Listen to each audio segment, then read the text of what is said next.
Boa noite a todos. Estamos ao vivo aqui no perfil do Instituto dos Advogados do Rio Grande do Sul. Aqui é a Terezinha Tarcitano, sou assessora de imprensa do IARGS, do Instituto dos Advogados do Rio Grande do Sul. A diretoria do Instituto dos Advogados, por meio da sua presidente, doutora Sulamita Santos Cabral, saúda todos os participantes desta live, hoje em especial ao doutor Eduardo Guerra Martins, por sua especial contribuição abordando o tema Compliance Tributário e os novos dispositivos legais. Daqui a pouco ele já vai estar aqui com a gente. A diretoria agradece também à diretora de integração, Ana Amélia Prati, que juntamente comigo está fazendo a transmissão das lives aqui pelo perfil do IARGS, no Instagram. Agradece também a toda a equipe do Instituto que colabora para possibilitar essas lives. Lembramos que tanto o site como o blog, como as redes sociais, o canal do YouTube estão sendo constantemente atualizados com uma programação super especial online. Lembramos também que as lives e as videopalestras estão sempre sendo postadas no canal do YouTube. Para acessar, basta colocar na pesquisa Instituto dos Advogados do Rio Grande do Sul ou IARGS. As inovações do IARGS a gente pode enumerar. A primeira delas são as videopalestras semanais do Grupo de Estudos de Direito de Família, todas as terças-feiras. As videopalestras quinzenais do Grupo de Estudos de Direito Tributário em quartas-feiras alternadas. As videopalestras do Grupo de Estudo Temas Jurídicos Atuais quinzenais. Essas são quinzenais, que são publicadas em quintas-feiras alternadas. Fora isso, temos também os artigos jurídicos específicos sobre essa questão da pandemia, que são publicados no blog e no site todas as terças-feiras. Estamos postando também comentários sobre o livro IARGS 93 anos, todas as segundas-feiras. Fora isso, as nossas lives, que eu e a Ana Amélia, que a gente divide todas as terças e quintas-feiras no perfil do IARGS e às vezes com algumas extras também. Eu vou pedir que o nosso convidado, ele já me acene, já dê uma boa noite, para eu poder convidá-lo aqui para participar da live. O doutor Eduardo Guerra de Martins, ele é advogado, especialista em Direito de Estado pela URGS. É presidente da Comissão de Direito Tributário da OAB de Canoas. Ele falará sobre compliance tributário e os novos dispositivos legais. Chamar aqui agora doutor Eduardo, para hoje ele falar sobre esse tema bem amplo, né, que é sobre a compliance tributária. Já conectando. Boa noite, doutor. Como é que vai? Tudo bem? Seja bem-vindo. Tudo bem, é um prazer para mim estar aqui contribuindo com esse projeto das lives do IARGS. Boa noite a todos os membros do IARGS presentes, os demais pessoas que estão nos assistindo. É a sua estreia aqui, né? Minha estreia aqui nessa coisa boa. Nessa mídia nova. Queria deixar registrado mais uma vez o meu elogio a esse projeto do IARGS de modernização, de digitalização das atividades que já eram feitas antes e agora até com possibilidade de alcançar mais pessoas, mais advogados, pessoas que estão no interior, que não tinham oportunidade antes de participar dos eventos do IARGS, agora já tem essa chance de, pela internet e até de fora do Rio Grande do Sul, participar. Com certeza, é o que estamos constatando, né? Advogados do interior e de todo o Brasil com a possibilidade de participar. E quem perder a live, todas elas estão sendo postadas no nosso canal do YouTube. Para acessar, basta colocar lá em pesquisar, Instituto dos Advogados do Rio Grande do Sul ou IARGS. Lá estão as videopalestras e todas as lives. Fora isso, tudo é também postado no nosso site e também no nosso blog. Então, não tem como não achar, né, a réplica dessas lives. Bem, doutor, eu fiz aqui, muito obrigada a todos da equipe e a presidente Sulamita Santos Cabral, que ela que concordou com tudo isso, né? Se não fosse ela, então, a gente não poderia fazer isso tudo. Ela é uma mulher sempre à frente, uma presidente realmente espetacular, que anda com a gente nessa modernidade, né, nessa era digital, o que é muito bom. Como um maestro, rege essa orquestra do IARGS muito bem e está conduzindo o Instituto para a Modernidade. Parabéns, Com doutora. certeza. E vamos continuar assim. E vamos permanecer assim. O resultado está sendo muito positivo. Temos ouvido palavras de muito encorajamento para a gente permanecer assim. Porque agora essas palestras e as videopalestras estão chegando em todo lugar, né? O que é muito bom. Não é, doutor? Então, falando agora sobre o seu tema de hoje, compliance tributário. Os pontos a serem abordados hoje são as leis novas, que são as leis novas desta semana, a definição de compliance, a funcionabilidade do compliance tributário e a lei nos conformes de São Paulo. É muita coisa para a gente ver, né? Fiz bastante anotação aqui. Até vou pedir vênia para vocês para dar uma acompanhada nas minhas notas aqui, porque é bastante coisa. Não, com certeza. Que tal a gente começar então por essas leis novas, já desta semana? O que o senhor pode as leis novas dizer da a respeito? semana. Bom, desde a última live aqui do IAS aqui, já foram publicadas já 2 dispositivos legais, né? Uma resolução do Comitê Gestor do Simples Nacional e uma legislação federal. Vamos começar pela resolução, né? Com a resolução 155, de 15 de maio de 2020, do Comitê Gestor do Simples Nacional. Ela foi publicada no Diário Oficial da União agora, dia 18 de maio. Sim. E ela dispõe sobre a prorrogação excepcional de prazos de pagamento de parcelas e de formalização de opção no âmbito... Alô? Oi? Deu uma travadinha. Deu uma travadinha, gente. Hoje está bem difícil por conta dessa chuva, a conexão fica realmente difícil. Se der algum problema, não, a gente...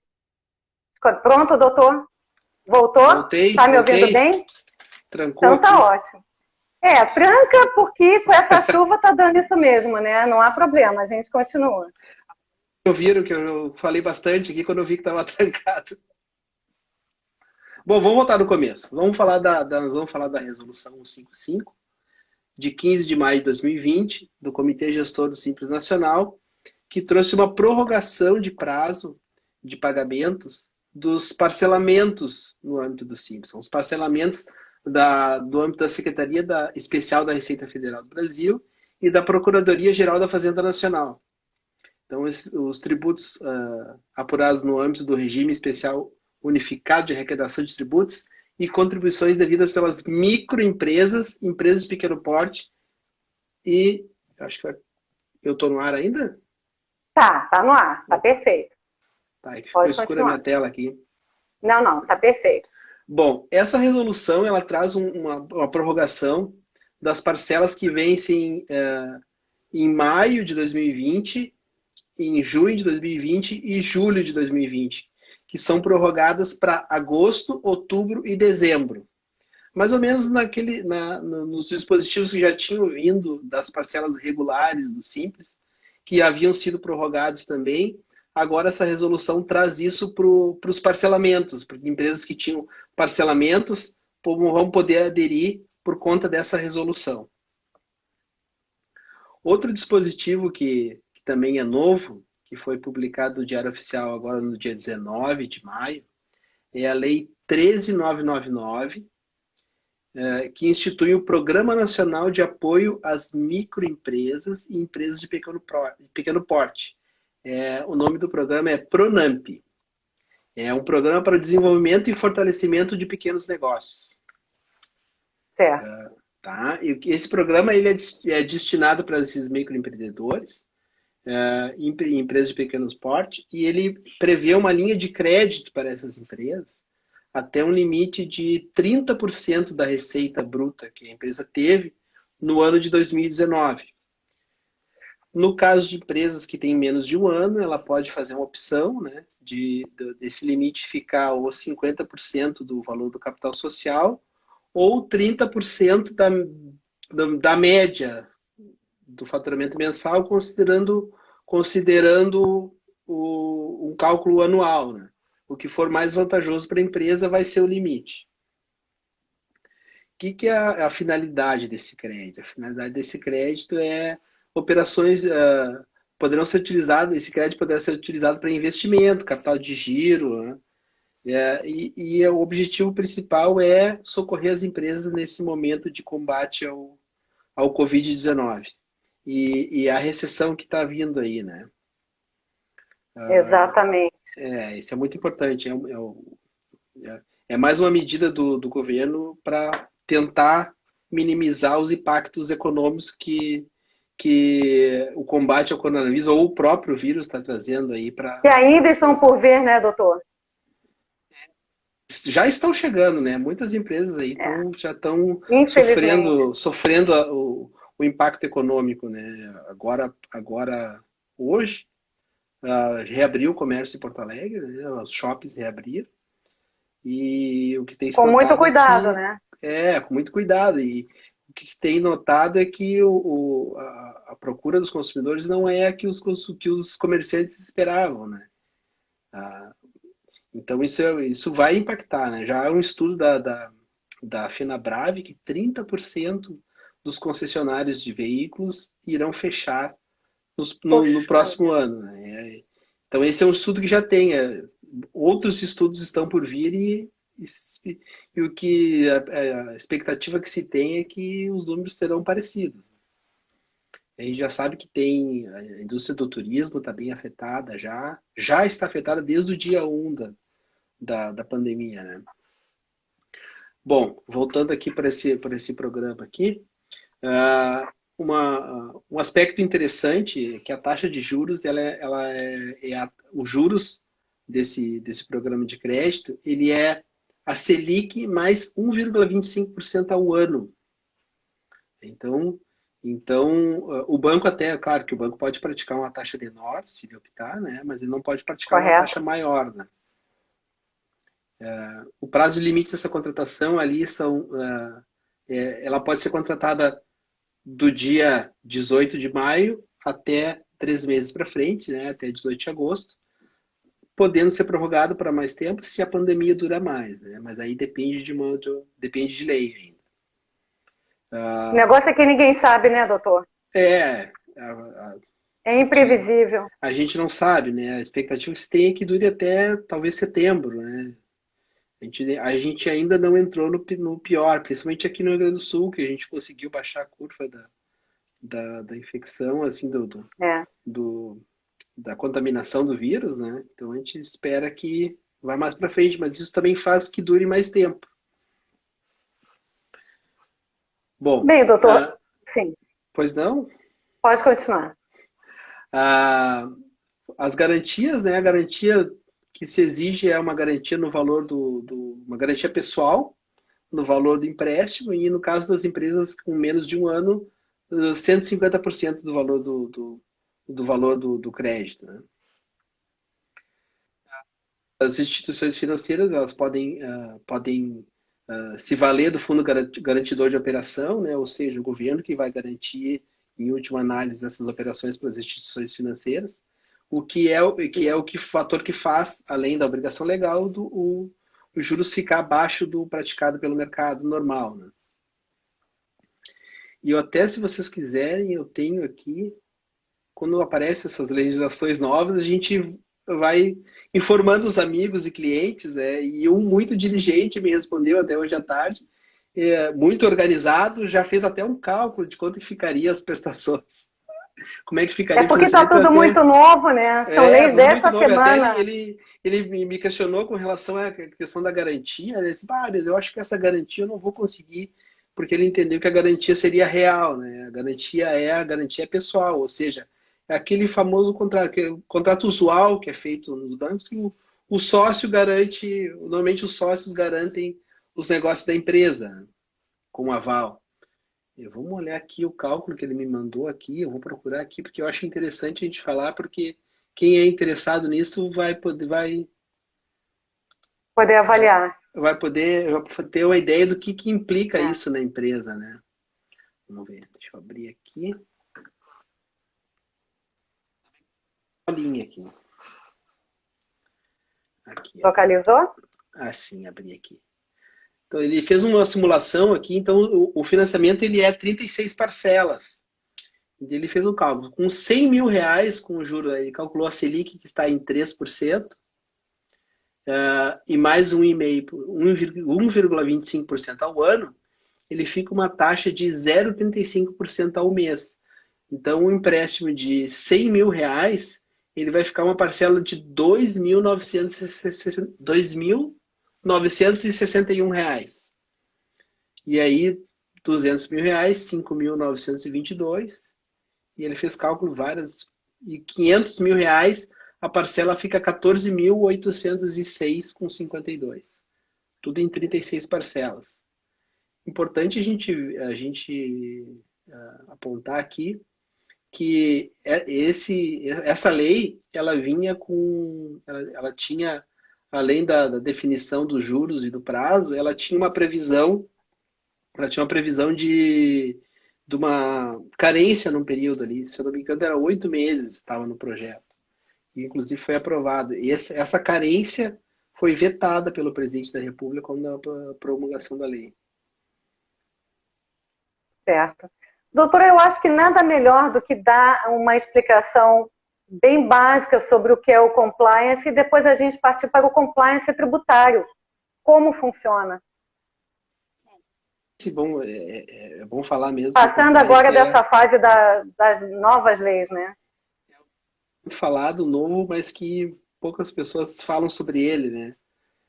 O compliance ele vem do origem etimológica, né? Vem do inglês, o verbo to comply, que é estar conforme, né? E o compliance ele é uma ideia de conformidade, né? Ideia da empresa se adequar às normas e de toda sorte de normas, né? Então a empresa imprimir esforços para que se adeque à legislação como um todo.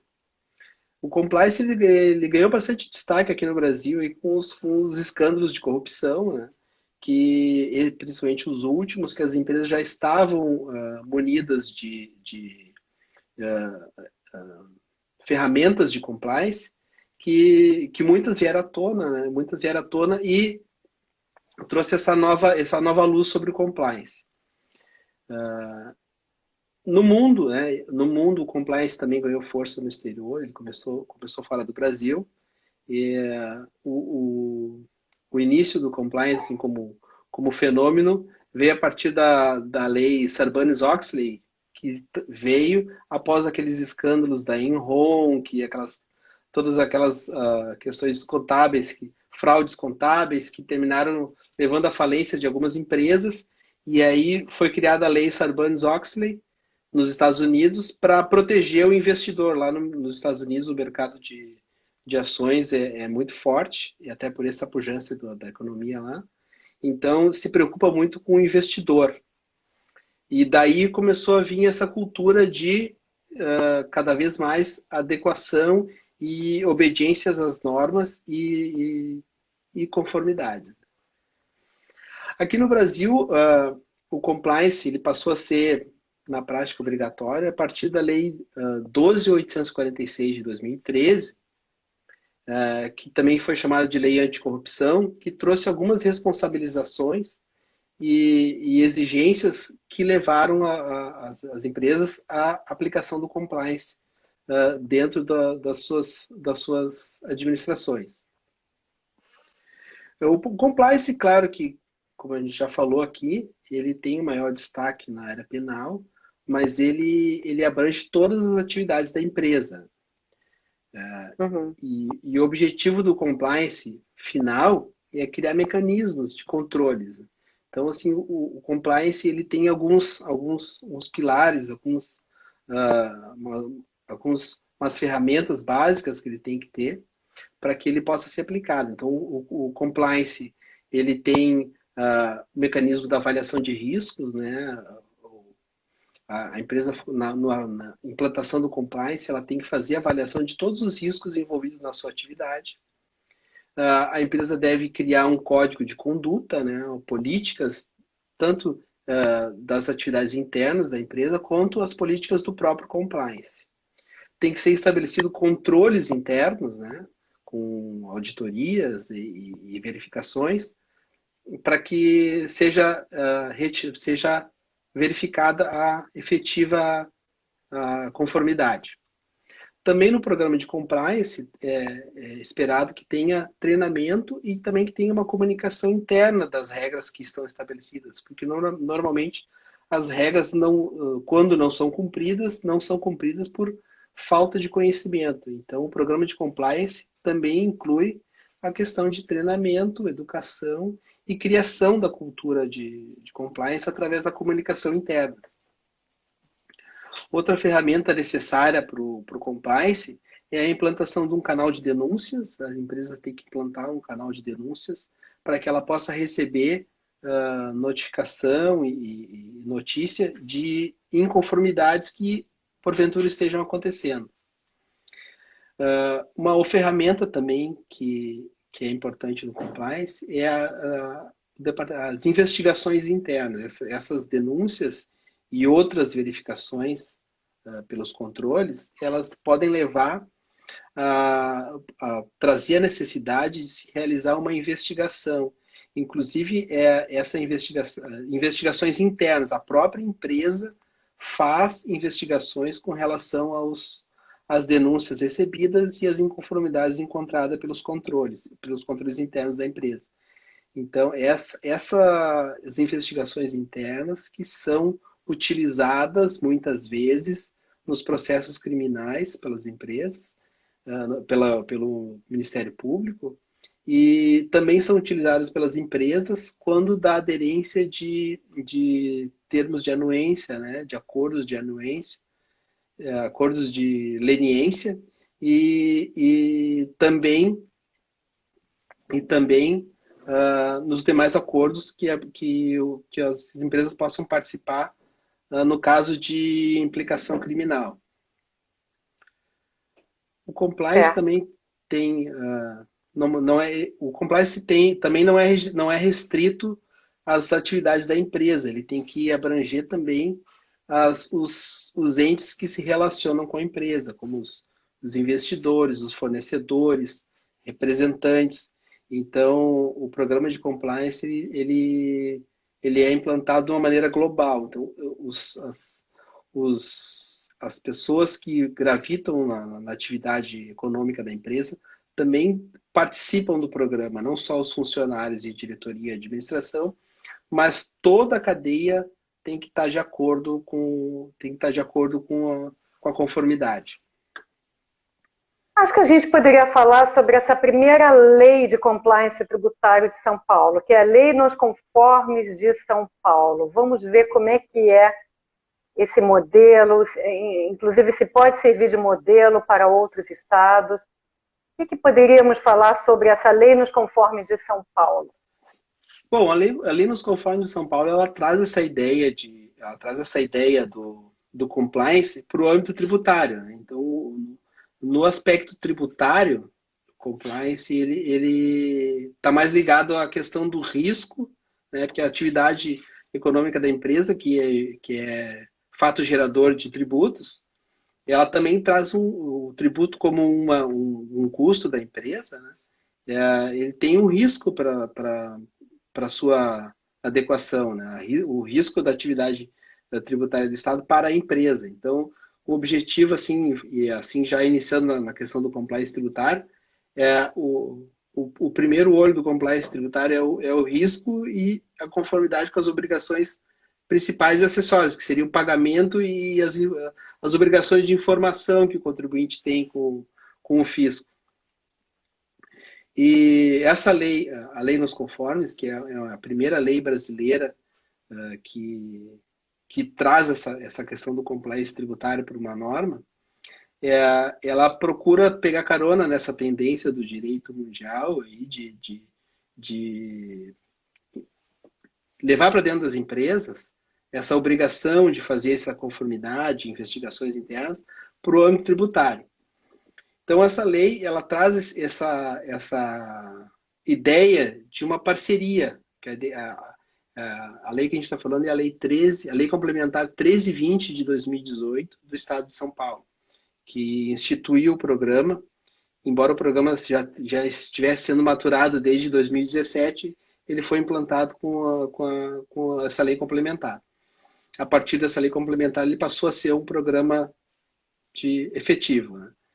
Então, assim, a lei serve como um estímulo à conformidade tributária. Tanto que o nome do programa é Nos Conformes. Exato. É o nome oficial do programa. Então, assim, é uma opção do administrador paulista de não adotar uma nomenclatura na língua inglesa, ele trouxe para o português, né? Nos Conformes. E até achei bem... Qual seria a principal ideia dessa lei nos conformes de São Paulo? Qual seria o principal objetivo, a principal ideia dela? A ideia da lei, assim, no geral, é trazer o contribuinte como uma parceria do fisco, que a atividade tributária do Estado de cobrar o tributo e ter o seu recurso para que o Estado possa existir, seja abraçada pelo contribuinte também. Embora seja um ônus para o contribuinte fazer esse pagamento, ela seja abraçada pelo contribuinte. E a atividade de fiscalização tem uma quebra do paradigma, que ela não seja uma atividade de repressão, que normalmente é uma atividade que a gente identifica, o fisco, né, uma atividade de repressão, e passa a ser uma atividade de prevenção. O fisco vai agir em uma espécie de parceria com o contribuinte para que os problemas não ocorram. Uhum. Esse programa foi implantado, acho que é bom referir, né? Ele foi implantado por alguns pilares, né? Ele foi implantado com base em 5 pilares, que é a simplificação do sistema tributário, é o primeiro pilar. O segundo pilar é a boa-fé. O terceiro pilar é a segurança jurídica. O quarto seria a publicidade e transparência. E o quinto, a concorrência leal entre os agentes econômicos. Isso já está no artigo 1º da lei. Já traz esses pilares que terminam sendo princípios para a própria aplicação da lei. Isso não é uma invenção paulista, isso vem num programa TADAT, da OCDE, que já vem de 2004 essa ideia, e chegou ao Brasil nessa norma, né? Nesse programa. E como é que funciona esse programa? Esse programa ele é baseado em 3 critérios. Ele é baseado no critério da adimplência, né? Então vai ser avaliado, cada contribuinte vai ser avaliado individualmente e vai ser categorizado. Então, cada contribuinte vai ter uma categoria, né, que vai de A+, A, B, C até E, e dependendo da categoria que o contribuinte estiver, ele vai ter algum tratamento melhor ou pior por parte do fisco. Pode ter alguns benefícios por estar classificado numa categoria melhor. Então, os 3 critérios aplicados é o critério de adimplência. Então, o fisco vai verificar os pagamentos feitos pelo contribuinte, se eles são feitos no prazo, são feitos fora do prazo, o quanto ele fica fora do prazo, quando é o caso, se os valores são feitos no montante correto. E com base nessa classificação, o contribuinte vai receber uma nota. É verificado também a conformidade da documentação e das informações prestadas pelo contribuinte, que seria a aderência. Por esse critério, dependendo da pontualidade das informações e da conformidade das informações do contribuinte para com o fisco, ele também recebe uma nota. E um ponto que a gente vai falar mais tarde, que é as relações que o contribuinte tem, ou seja, os fornecedores do contribuinte, a nota que o fornecedor tem, ela reflete na nota que o seu cliente tem, ou seja, se o meu fornecedor não tem uma nota boa, a minha nota também vai ser diminuída. Então, com base nesses 3 critérios, é estabelecida uma classificação. A doutora Ana Amélia aqui pergunta se existe previsão de implementação de um modelo similar no Rio Grande do Sul. Existe já essa possibilidade? A gente sabe que o Rio Grande do Sul tem uma ideia de aplicar um um sistema semelhante. Essa é uma ideia. Como São Paulo é a locomotiva do Brasil, né? As novidades começam lá. Essa sistemática, já o Fisco Paulista mesmo diz que já tem 5 fiscos estaduais de outras unidades da federação que estão dispostos a não só implantar esse sistema no seu sistemas semelhantes, como trocar informações com o Fisco Paulista para que ele possa ter uma maior efetividade nesse seu programa.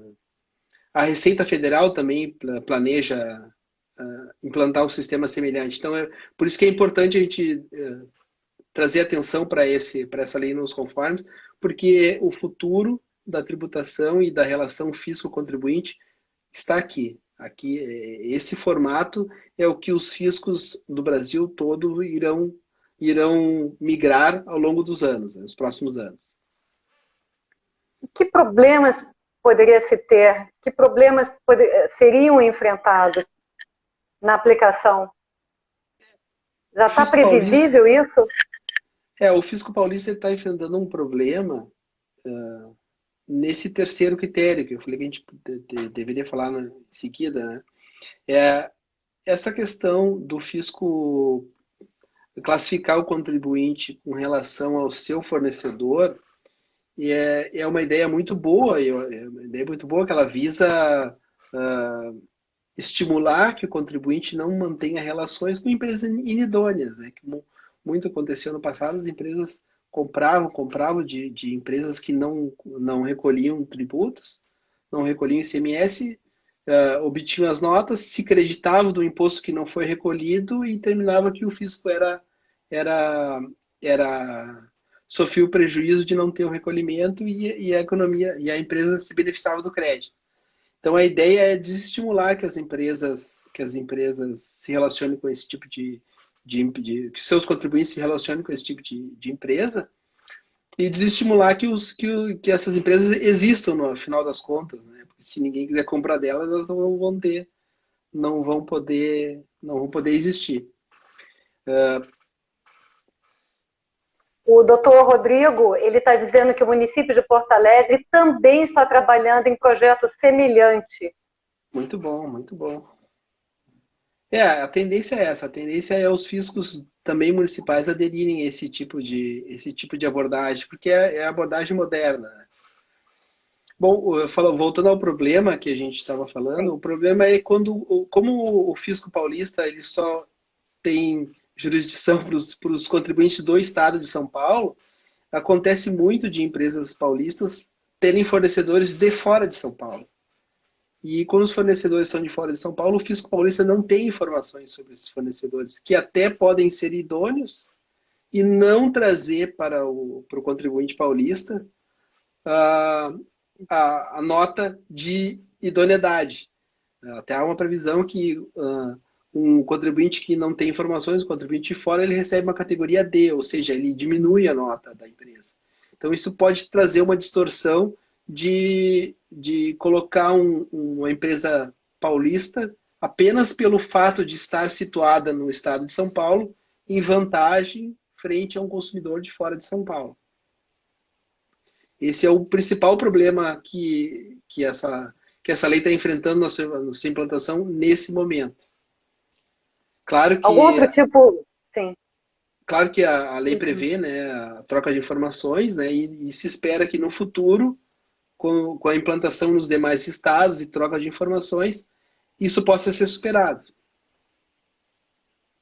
Se houver algum outro tipo de necessidade ou de vicissitude? A doutora Isolda está dizendo aqui, desculpa interromper, que o importante é não ter a bitributação. Isso é importante, importante. Mas a questão que está perguntando da vicissitude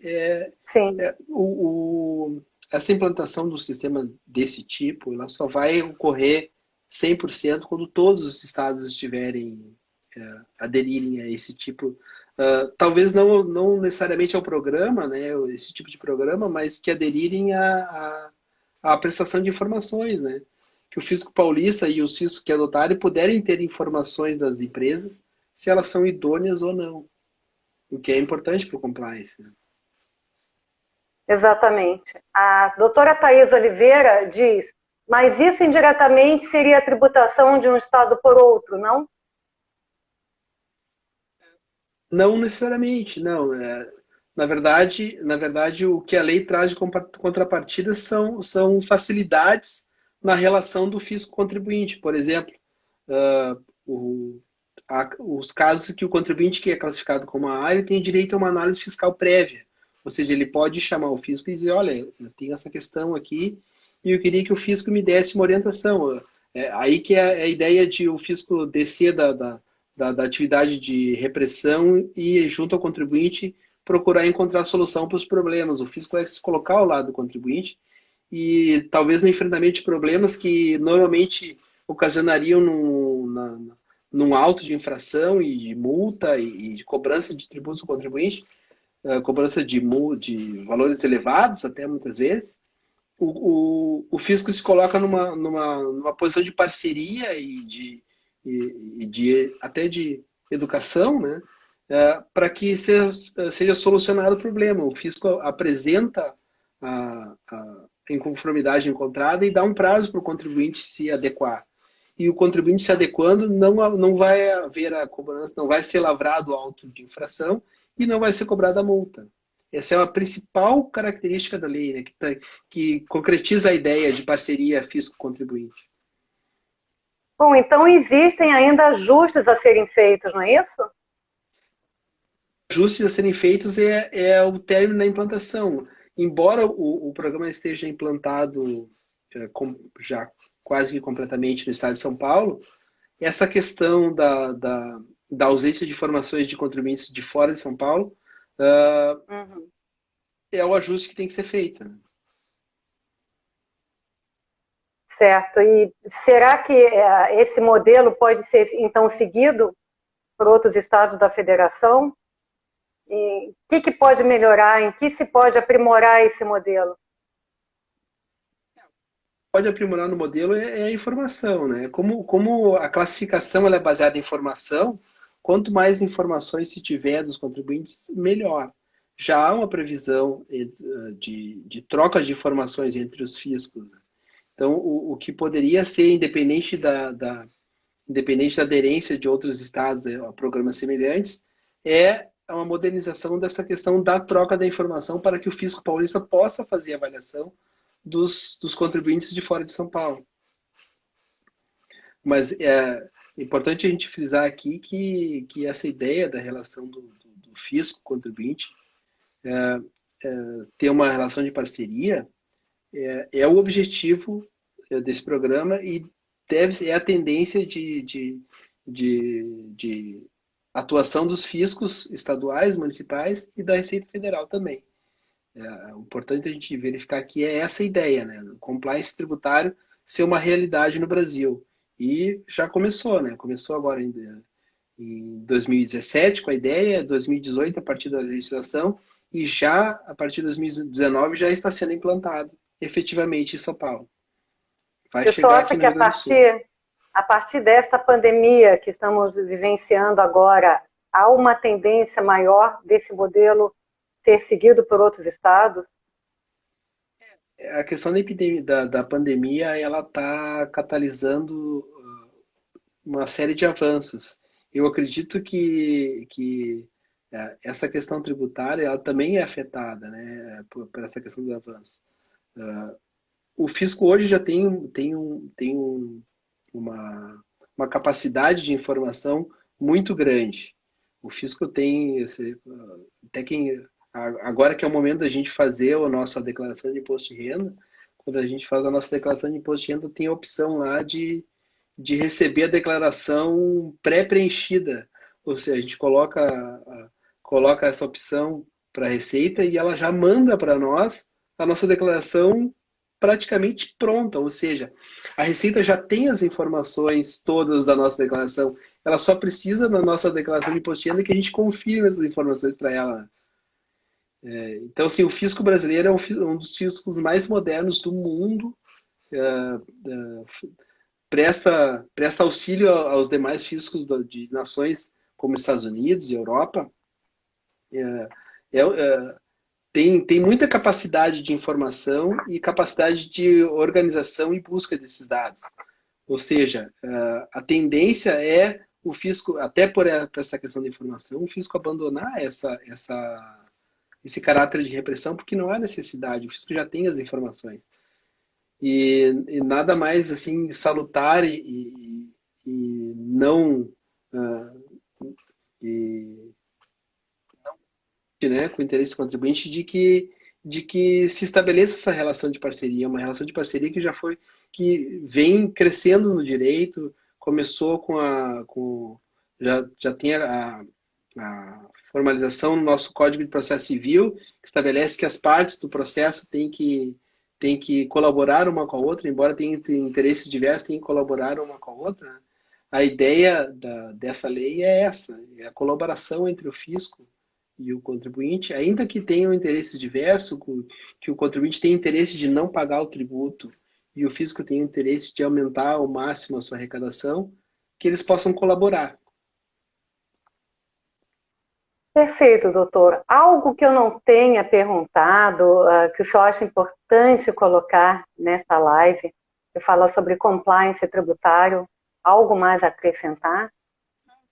A ideia basicamente é isso. A nossa ideia aqui era fazer um painel, assim, trazer a exposição do que está acontecendo, o que tem, né?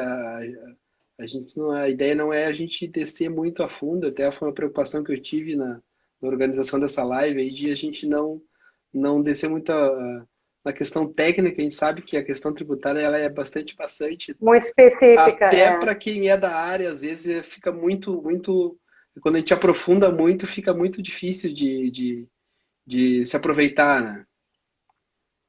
Mas a ideia que eu tinha para trazer era essa do compliance tributário, que é uma tendência, né? Tendência que vai chegar a todas as unidades da Federação e a Receita Federal, trazer essa ideia para vocês do que está acontecendo e dessa quebra de paradigma. É importante a gente pensar que é uma quebra de paradigma.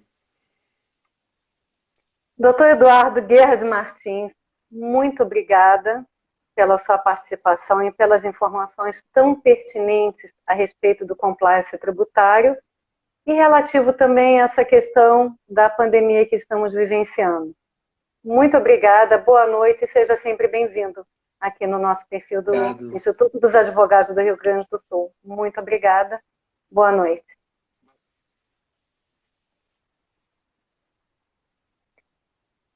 Então, gente, o convidado da live da próxima terça-feira vai ser o Dr. Tiago Geller First. Ele vai falar sobre assembleias digitais nas sociedades anônimas, aspectos práticos. A mediadora vai ser a colega Ana Amélia Prates. E eu gostaria de saber se o Dr. Tiago está aqui agora para poder dar uma palavrinha conosco. Dr. Tiago Geller First, ele é pós-graduado pela Escola Superior de Magistratura, a Júris. É professor de ética, sociopolítica e filosofia da história. Acho que a doutora Solomita Santos Cabral, ela quer fazer uma transmissão aqui ao vivo. Vamos aguardar. Olá, doutora, como é que vai? Tudo bem? Seja muito bem-vinda. Eu estou assistindo e quero cumprimentar a ti, ao nosso palestrante, porque o que ele falou é importantíssimo. Isto visa aproximar o fisco e o contribuinte e vai com reais vantagens para ambos.